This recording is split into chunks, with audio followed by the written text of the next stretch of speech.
Hey folks, thanks for checking out this video. Today I want to share with you an exercise, a practice tip for those of you on your ear training journey. Talking about chord extensions or how each note sounds played against a chord. A little bit of basic music theory would be helpful, but not necessary. So let's get started. So for this example, I'm just going to use a basic chord, G chord. Most people know a G chord. I know non-guitar players who know a G chord. It's a very common chord on guitar. The basic G major chord. It might help to record that for a few minutes, whether it's on your phone or you have a recording software on your computer. And the exercise is very simple. Play each note. We only have 12 different octaves, but 12 different notes against that chord. So you have the G chord playing. Start the G note. How does that sound? Okay, form your opinion. Memorize that sound in your inner ear. When playing a G chord, and let's say you're improvising a solo and you play the G note,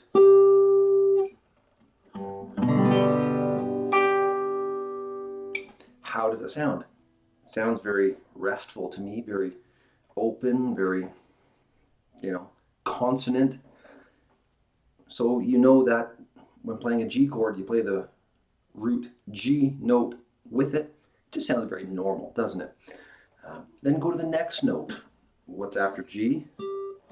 A flat, or you play it here. So again, you have your G chord going. What does A flat sound like?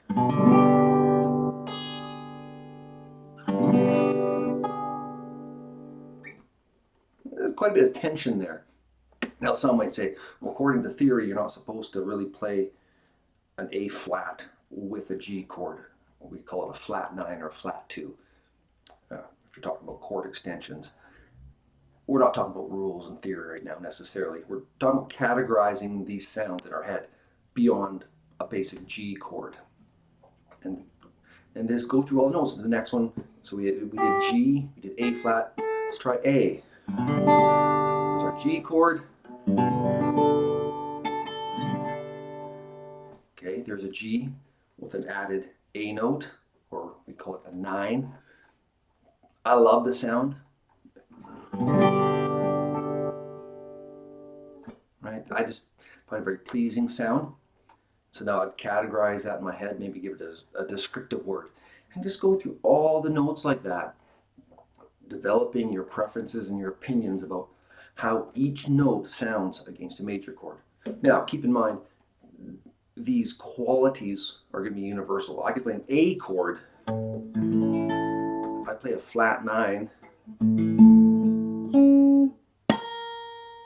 that B flat, it's going to sound tense, just like a flat 9 would on the G major chord. So keep that in mind, the kind of universal qualities. That, do the same with minor chords, with dominant 7 chords. Check how each note sounds against it. Develop your opinions, your preferences, maybe some descriptive words. That helps to memorize the sound and recognize them. So if you're in a jam situation, say you're playing epic solo, you're in the zone. Somebody in the audience is busy talking or not paying attention. Yeah, you want to grab their attention? Play a flat 9. Just really hang on that note. See if you get their attention. It's a very tense note, very abrupt note. I probably wouldn't recommend doing that. It might wreck your epic solo. You get what I'm saying, though. That's it. Just a very simple, straightforward way of learning how each note sounds against a chord extensions.